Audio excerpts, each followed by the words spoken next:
Bawi baju thang charu patian chua biakin chunga kham ju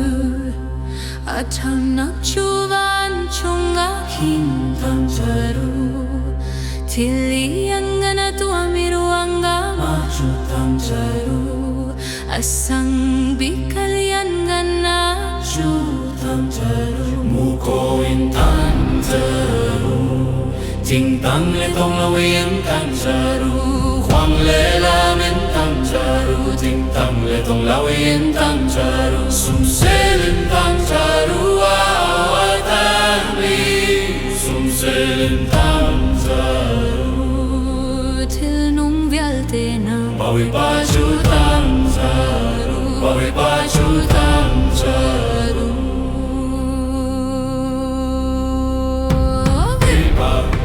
Tang charu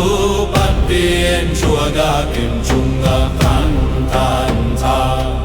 a chon na chuan chunga kim tan charu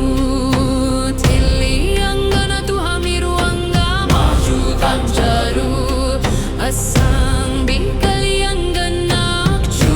tan charu muko in tan charu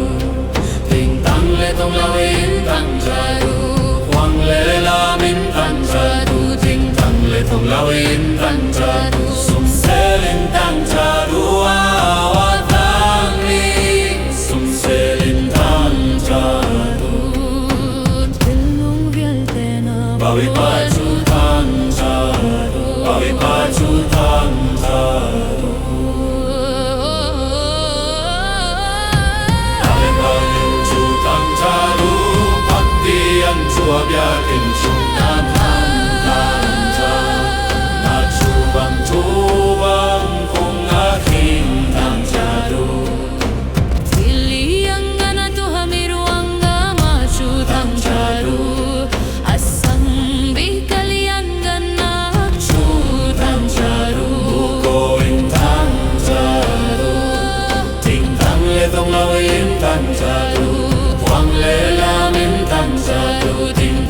Tung lao in tang charu Sum se lin tang charu Awa tang li Sum se lin tang charu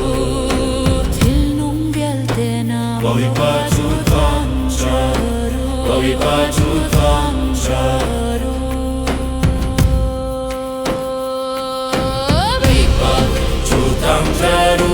Patian chua biakin chunga kham tan